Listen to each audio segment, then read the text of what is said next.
Oh yeah. Good evening. Boom, boom, boom, boom, boom. To the humans. The humans of Earth. I'm just getting groovy over here in the spaceship, getting all set up. It's all good. Sometimes that's like what the spaceship requires to get started.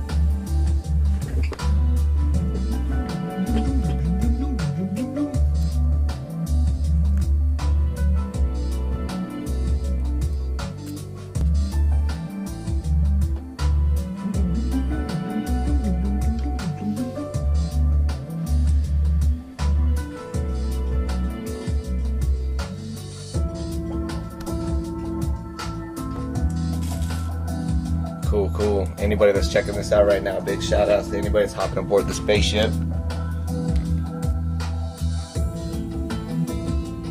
Still getting stuff set up. You could talk and chat too, it's all good, you know. Nobody bites.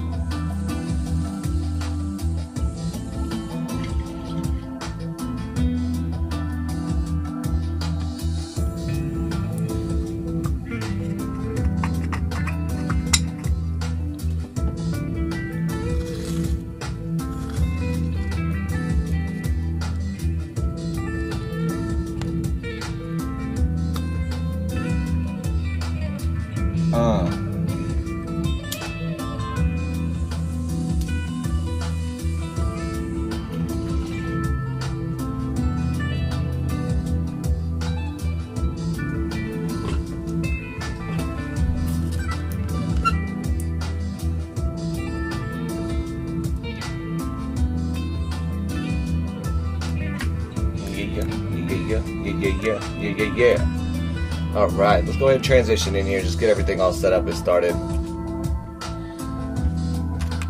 Making sure that I got the lights and all that goodness going, you know. Alright. Welcome to the spaceship. My name is Seth. My friends call me Silky. Starseed, Sovereign Starseed, everything. It's all good. I mean, that would be cool if somebody called me everything. It's all good. Hey, Ray of Sunshine. Thank you so much for being aboard the spaceship. Seeing some more crypto news tonight. You're benefiting from, you know, always getting this good information. You're being able to make some good decisions with that info. I'm trying to get the lighting better. There we go. Okay. So, super grateful right now to be living in a forward-thinking state where I can use cannabis with no apologies. I'm super grateful to be living at a time where I can choose from so many different types of cannabis as well. I feel grateful for that because, you know, we've come a long way with our research, and I think it's done some really cool things to the sphere of cannabis. But just like to start out the shows with things that I'm like a little bit grateful for, and it's good, you know, good to think about those. And you know what, I might say the same thing a few times just because why not, you know, don't take it for granted. I'm also grateful that like I have the option to indulge in things such as like, you know, wine and chocolate, things like that, because, you know, I was realizing about a little while ago, a few hours ago, that like you got to do what makes you happy. And if you don't do what makes you happy, then like there's no point. There's no point to trying to do any of this. You know, there's no point in trying to get to the crypto, trying to learn about cryptos, trying to like move forward, trying to educate yourself. There's really no point if you don't try to at least go and make yourself happy and do something that makes you happy. So it's very important to see that. And you know, make sure, you know, you do that. No comparisons, you know, no shame. Just feeling it. Everything in moderation. Stay balanced. Yeah, absolutely. Support systems are very, very, very important. You know, and it's very rare that people even have support systems. So if you guys don't have a support system, try to set one up for yourself. Get a friend. Get 2, maybe 3 that you can count on. That you know are going to be honest with you. And you know they're going to end up like saying to you what you need to hear instead of just what's going to make you comfortable. So, yeah, absolutely. I'm grateful for those things as well, Ray of Sunshine. I'm glad you bring that up, because that's also what helps us remain sovereign, is establishing our own support systems of people that can help us out, and we can trust on them. We can call on them when we need to. That's what's beautiful as well. So let's get into it. Let's get some of this news going, alright? Let's see what the spaceship's got going for me. It's like getting overheated. And sometimes it's like, I got some news. Let's check this out. Bring up the news. Here we go. Alright, Cointelegraph.com put out an article today that says crypto exchange Kraken back online after extended downtime. So, last night we were reporting about how, you know, Kraken has been down for a long time. In fact, it's been down for like weeks. In fact, it's almost been down for about a month now. It's been, I think, 29 or 30 days, something like that. But, you know, what's interesting to see about this is that, you know, just last night we ended up reporting about how they're down, and then less than 24 hours later, it's funny how this stuff happens with this channel. Less than 24 hours later, bam! They come back online with a new blog post. Their blog post says not only have they come back online, but they've upgraded their infrastructure, as well as, well actually let me just go ahead and read this article first. Let me just give you what is there. So the exchange was scheduled to go offline on January 11th for a predicted 2 hours for a system upgrade, as the maintenance time As the maintenance time offline grew to more than 2 days, Kraken only sporadically updated their status page with promises of progress and an explanation of a bug found in the production environment. When I'm talking about like how it's been like 29, 30 days, because there have been reports, there have been things where they've been talking about it and other people have been reporting that it's just not working for them when they're trying to initiate trades, when they're trying to buy. It wasn't working for me when I would try to trade. So because of that, it's been happening for a little while, and they were saying, you know, you shouldn't consider our systems reliable, and you should consider them degraded right now just because we're trying to upgrade the infrastructure. But they were saying this for a while, not just for the past 2 days, but on January 11th, that's when they actually went completely offline to just stop everything, do their upgrades, and Kraken users had already been unhappy with the crypto exchange before the upgrade delay. See what I'm saying? Citing difficulties, placing exchanges and frequent connection errors on the site. Like, oh my god, it was horrible. So the highlight or low light of the time offline was Kraken's update on January 12th. That they had sent their engineers home to rest rather than launching immediately. And that's what I was reporting on last night, is that they were like, hey, they're going to give their people a break before they end up coming back online. But the update reads, quote, "We're close, but rather than launch immediately ahead of the team passing out, we will push off a bit to get some rest and be able to better monitor systems and react to problems following launch. Unfortunately, this means several more hours of delay." So they delayed so that way they could rest, so they could sleep, so they could recover. And now with the return online, Kraken has announced that unleveraged trading is free until the end of the month on both their Twitter and their site. Their site has been functioning normally since going online, but trading was paused for several hours due to problems displaying order book data that have since been resolved. So earlier this year, crypto exchange Coinbase also went offline for several hours in May due to a reported degraded performance. Additionally, several other exchanges, including Luno, Bitfinex, and Bitstamp, experienced delays or went offline for maintenance in December after an influx of new cryptocurrency users inspired by the rising price of Bitcoin exponentially increased. Inspired by the rising price of Bitcoin, exponentially increased the volume of traffic. So that's when I was reporting earlier about how long time ago in other streams about how Coinbase and all these other exchanges are now accepting like over 100,000 new accounts per day, and that's why their performance is being degraded for everybody as they're trying to onboard this massive amount of people. So, you know, it's just something that they tried to do, and they even took their systems offline so that way they could have like a bigger bottleneck. Instead of like just onboarding like 100,000 people a day, they built something so that they could onboard 200,000 people a day. And in order to do that, they had to take things offline for a second. So that's kind of what Kraken is doing here, just from a zoomed out perspective, because yeah, it's definitely not been a good experience even before 2 days before now. So now that they're back up, I find it fascinating that they still had a problem and trading was paused just because of order book data being displayed. So I'm going to go ahead and give it a couple more days before I try to end up transferring anything to it and testing it out. But once I do, if you guys are curious about it, leave a comment, let me know, and I will let you know how that experience goes. Just tell me if that's important to you. But yeah, I'm going to keep my funds off there for just a couple days until I can end up hearing about like a solid 72 hours with no degradation and no performance issues at all. So I wanted you guys to see that, as well as know that, you know, free trading is here until the end of the month on Kraken. So that's pretty nice too. You can get some trades in without having to pay any fees. So I wanted to give that to you. Thank you, Ray of Sunshine, for telling me that. I will turn that down. Cool. So let me know when that's good. So yeah, with that, I wanted to give you guys that information. Next, Cointelegraph.com puts out an article that says Pax Crypto, Russia proposes first multinational cryptocurrency.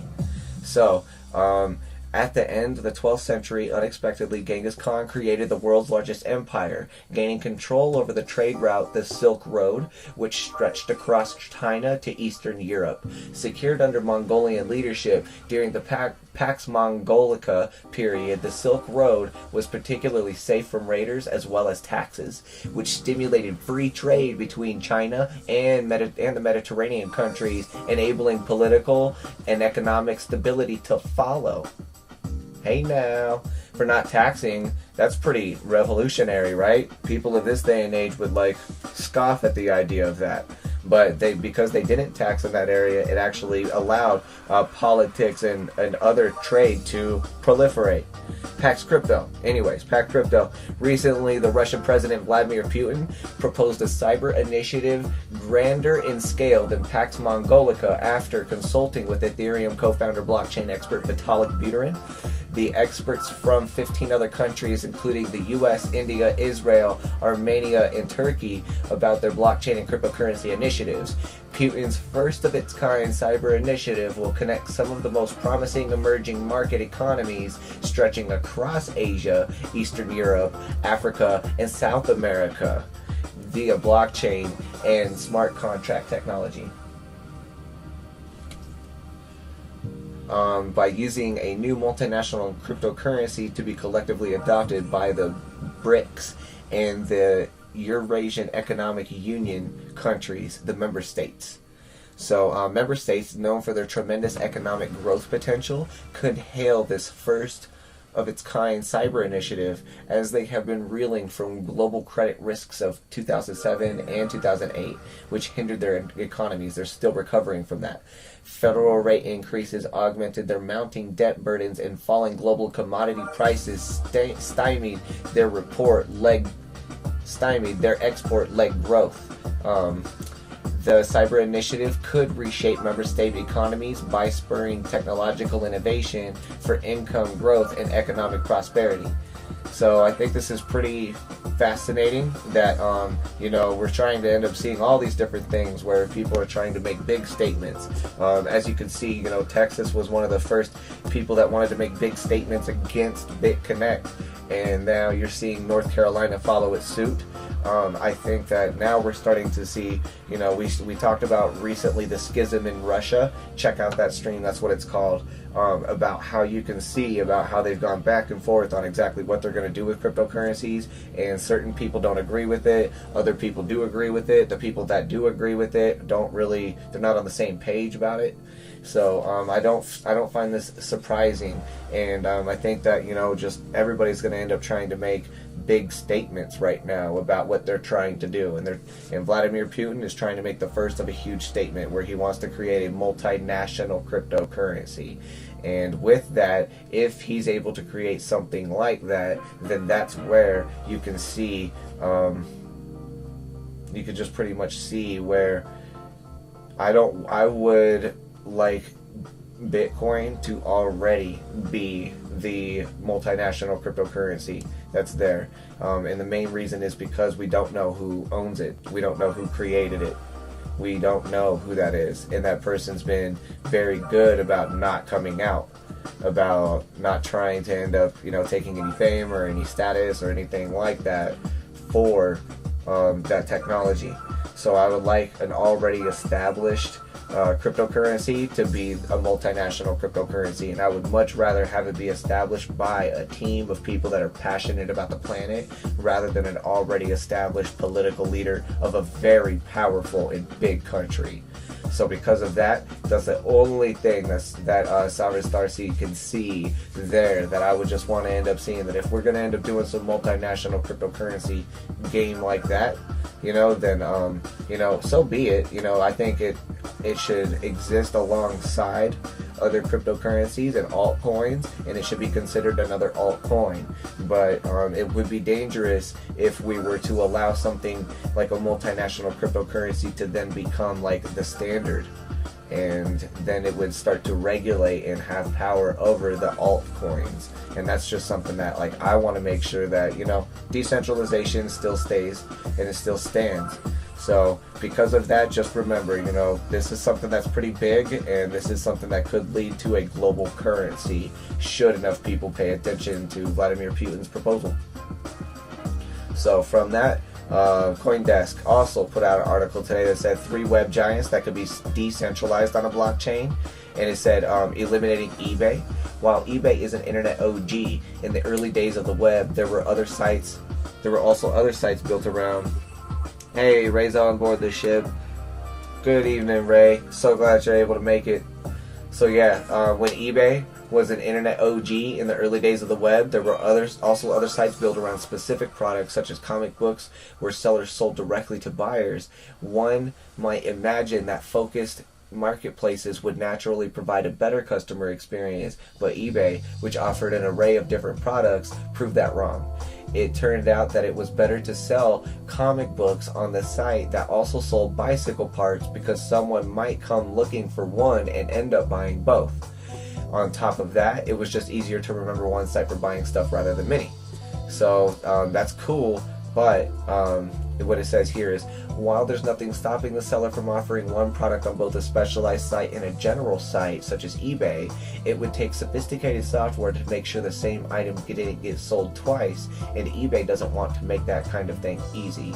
But what if customers could have both? What if the comic books, for example, lived on the same database as all other products, but different websites could be built around that data? In that way, a listing could show up in a variety of marketplaces, but if one listing sold on any one marketplace, it would show as sold on all of them. So think about that, guys. Have you guys ever tried to sell something on Craigslist, and then you gotta go and like do the same thing to eBay, then you gotta go do the same thing to Amazon, then you gotta go do the same thing to LetGo, and then do the same thing to whatever X app you're using, insert app right there, to sell your stuff? You know, how many times have you had to do that? Well, what if, and then when it's sold, how many times do you forget to go back and delete some of those ads on some of those sites, and then you get like text messages later on like, hey, is that spatula still for sale? And you're like, oh man, dude, if the spatula was, I took the ad down. But then like, yeah, you know what I'm saying? Like, then they could end up buying that. But that's just what I want to tell you guys, is that from there, this blockchain, if it was something that could house products that we were selling, imagine being able to just take the link from a blockchain with an ad that you already typed up, made it look gorgeous and good, and then you ended up taking that, and then you ended up just pasting, that same stuff onto every single site that you wanted to sell it at. Then whenever it did get sold on any one of these sites, like say somebody came to Craigslist, they bought your spatula, you're like, yes, I never thought I would sell this. It's a spatula. But think about that. Once it sells, then on all the other sites it would automatically be like, boom, done. So just think about that, you know. And then also you move over YouTube. So YouTube is the #1 place in the world to share and search for video. While the site has created a new career path for content creators, the tensions between those creators and its central administrators have become heated. Content creators suffer as YouTube decreases its revenue share with video makers, and a new generation of startups believes decentralizing their platforms will allow content creators to interact directly with it. So Flixo is a competitor to YouTube that I've reported on, I don't even know how long ago, it was like months ago. And Flixo is a competitor. Another one that I am going to start streaming on as well is DTube. Instead of YouTube, it's DTube now, Decentralized Tube. So I think that's going to be good. And yeah, I want to end up trying to stream as well on DLive. And those are two platforms that are based upon the Steemit platform as well, which is a platform that, you know, allows for a lot more flexibility over what you're creating, and then it gives you a lot more comfort in knowing that you might not be censored, you know, and you might not be pushed down in certain areas just because of the way that Google thinks about things. So I think that's really, really awesome. And then next, disrupting Apple Music. This is one that's pretty cool. So it's possibly taken years to purchase and download all that music that gets your heart racing when you're at the gym and mellows you out after a long day of work. The perfect soundtrack to your life.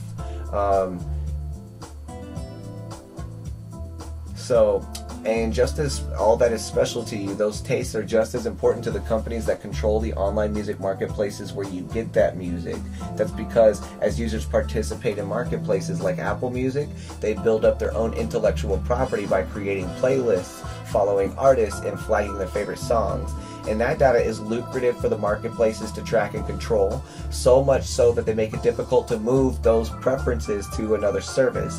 According to Jesse Bruchak from Consensus IUNGO, a blockchain-based music supply chain provider, IUNGO, I'm sorry if I'm butchering anything during this stream, no disrespect meant.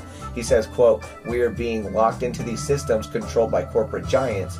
And so what many of these platforms haven't announced is crypto token sales.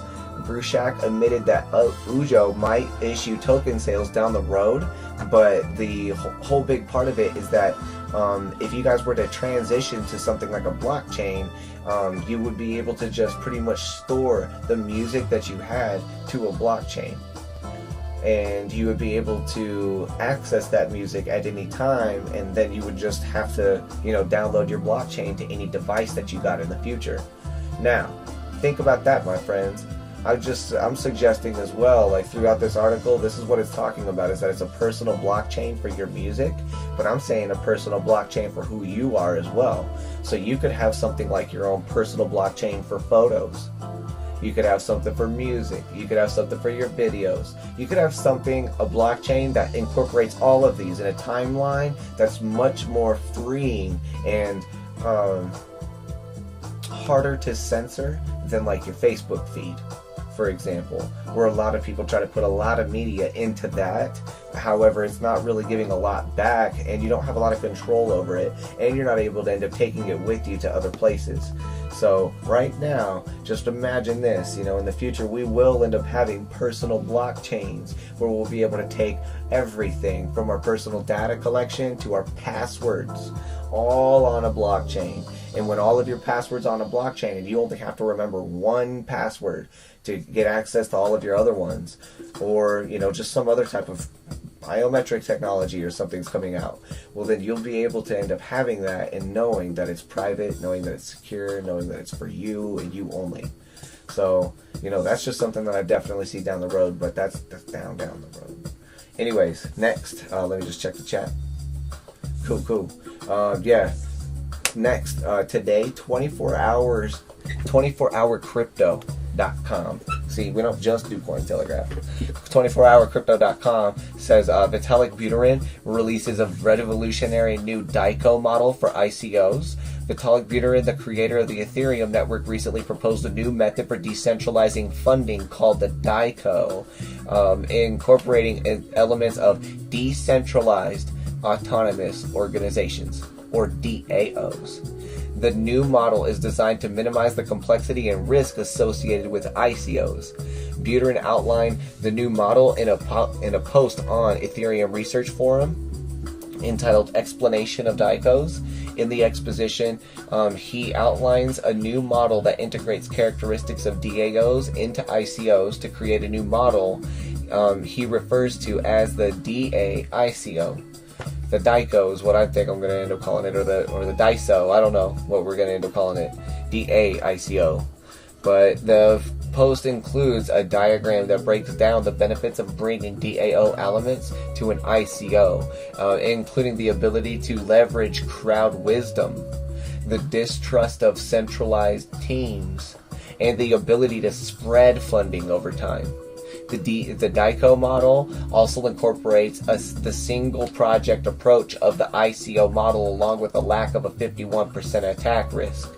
So it's improving the ICO model. Let's see.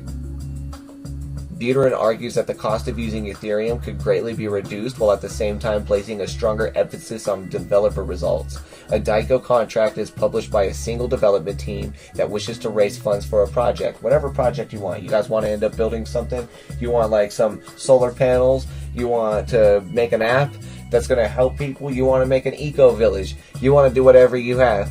Well, the DAICO contract starts off in contribution mode, specifying a mechanism by which anyone can contribute ETH to the contract and get tokens in exchange. This could be a capped sale, an uncapped sale, a Dutch auction, an interactive coin offering, a KYC'd sale with dynamic person caps, KYC is know your customer sale for people that are in the US, or whatever other mechanism the team chooses. Once the contribution period ends, the ability to contribute ETH stops, the initial token balances stops, and the initial token balances are set. From there on, the tokens can become tradable. So if you think about it, like, it's a way to pretty much kind of automate an ICO. And also, if you figure out a way to automate an ICO, then there's going to be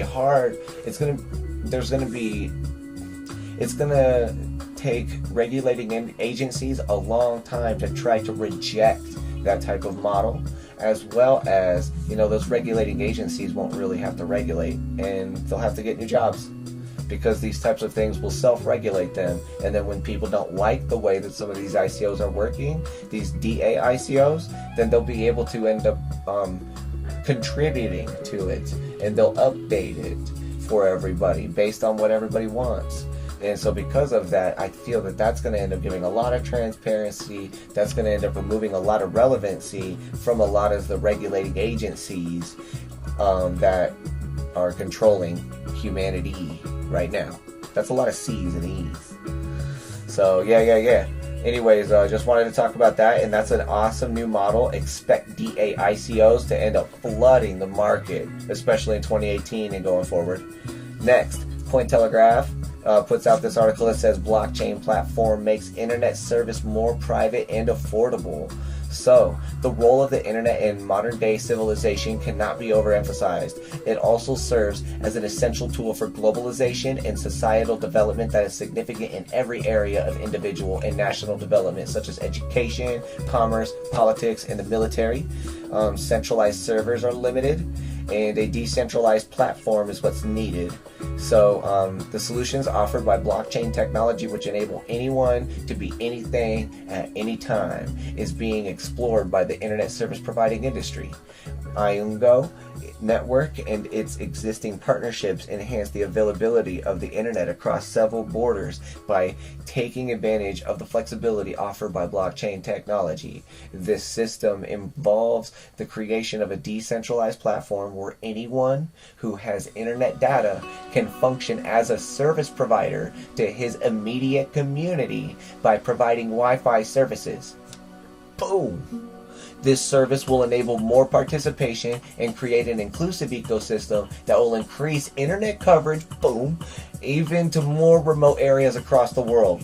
Wow! That's amazing. A universal revenue opportunity powered by Ethereum. IUNGO presents service providers with such benefits as an additional revenue stream for individuals and businesses who elect to provide internet services to anyone within their surroundings, as they can pay the platform's tokens.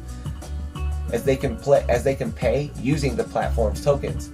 The project is also a cost-effective venture, since there will be no need for the usual physical infrastructure that is normal practice with the existing systems. Blockchain is a protocol that is not bound by geographical location. Bow. Therefore, issues of coverage and internet reach will become forgotten. More users will become engaged in the profitable venture, thereby contributing to solving the global and persistent problem of unemployment.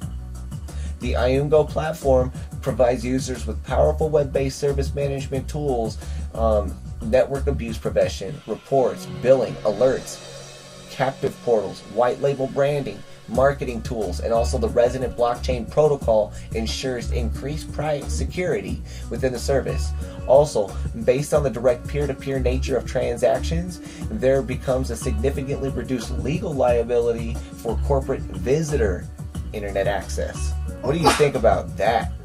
Hey, thank you, Brady, for joining tonight. Thank you, Leland, for getting on board the spaceship. Y'all are, becoming crew members. Make sure you guys follow, turn on post notifications so that you know when we go live.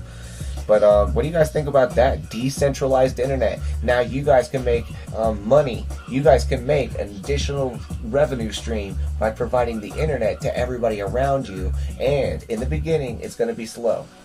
But I have a feeling that once more and more people start to jump on, like, this thing is going to end up becoming fast and faster than the current centralized internets that we have right now. And the internet's going to be able to cover way more of the globe than it previously did. So think about that. Think about consistent streams. Oh man, I can't wait. The streams could be so buttery smooth. I would love it. So like, because of that, remember what I was saying, guys? There are different platforms that are now becoming born because of the because of the neutral internet being taken away. So that's just something that I wanted you guys to remember. That was your resource for tonight on Sovereign Starseed. That was your crypto resources, IUNGO. So you can end up making money now by providing other people internet service. Boom, dude! Like that blows everything out of the water. So as long as you guys can see, like the platforms, the applications that blockchain can give you, man, there's no way that this isn't going to take over. So that's beautiful. Imagine that. Now you'll be able to end up being even in remote locations like the jungle, and there may be somebody on the IUNGO platform that wants to end up giving you, that might give you internet access, like even way out in the middle of the jungle, way out in the middle of nowhere. That's awesome. This is just the beginning, guys. Just the beginning of a whole bunch of them. You know what else is going to be funny if I pronounce this wrong? Like, because I said IUNGO like 39 times. So it's going to be funny if like we look back at this video and be like, oh man, it's actually IUNGO. I don't know. You know what I'm saying? But I just apologize if I butchered anything during this stream. And I'm really thankful to everybody that does watch the stream. So, right, Ray? Exactly, bro. Like, I love that too. Like, that's going to be so good. And that's what I'm saying, is that, you know, okay, Ajit Pai, if you want to end up taking back net neutrality, go for it. That's all good. He got paid a lot of Federal Reserve notes that are depreciating in value to do so. But all of us that have been here, looking at this, staying sovereign, checking them streams out, even just checking the news out, you know, y'all have been seeing about how we knew that something like this was going to happen. We knew it. And look at it. It's not even, when did they make their decision? The 15th, the 16th of December? It's not even a month later, and we're already reporting on new tools that are going to end up allowing anybody to provide internet access to anybody else. Imagine if that app is available on as many devices as you can think of, like iPhone 4s and up, you know, Samsung Galaxy 2 and up. You know, if they make that app very, very compatible, if they make that service compatible with a lot of devices out there, holy cow, we just changed the whole game. Because you guys, we got to recognize that we have all these devices around us that are powerful, that have Wi-Fi chips in them, that have Bluetooth chips in them, and many of them are now sitting in like desk drawers and cabinets and basements and just closets, just wherever, you know? But like, think about it. If you were to end up downloading an app that was compatible all the way back to the last 3 phones you owned, man, you would definitely pull them phones out. Imagine if the more phones that you hooked up to this network, the stronger your internet connection was. Imagine if it worked like that. Man, people would be suddenly using all these old devices again. Yo, I got you. Of course, Ray. Thank you for asking, my friend. Here, I'm just going to give you a link to the article. But yes, like that's what I'm trying to say, my friends. Like, imagine that. That's going to be so good to see. IUNGO.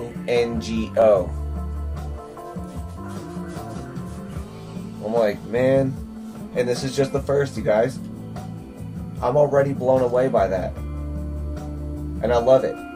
And I knew this type of stuff was going to happen. So it's alright. You know, and that's why I feel sad for, you know, some people that are being regulated super hard right now. But, you know what? Alternatives are coming. They're coming. If you're watching this from China, alternatives are coming. If you're watching this from, come on, we're somewhere else. I think Malaysia, or no, India. India was putting in a block. So if you're watching this from India, don't worry. Alternatives are coming, family. If you're watching this from Texas and you're feeling the effects of BitConnect right now, don't worry.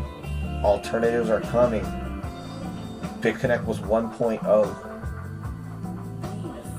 And y'all saw how many cool features came with like iOS 10. If you guys are in North Carolina, where you just got, BitConnect was like, just got a cease and desist for North Carolina, my heart goes out to you. Don't worry though, alternatives are coming. Alternatives that blow the current systems that we use out of the water. They blow them out of the water. So it's all good, because we're seeing everything that happens right now. Our species is seeing the limitations in where they can't do that which they want to do. That which makes them happy.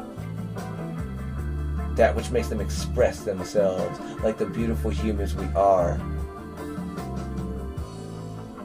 And like, because of that, we will find tools that will get us to where we want to express ourselves. It's just, it's there. That's how all these musical instruments came about. That's how all this other stuff happened.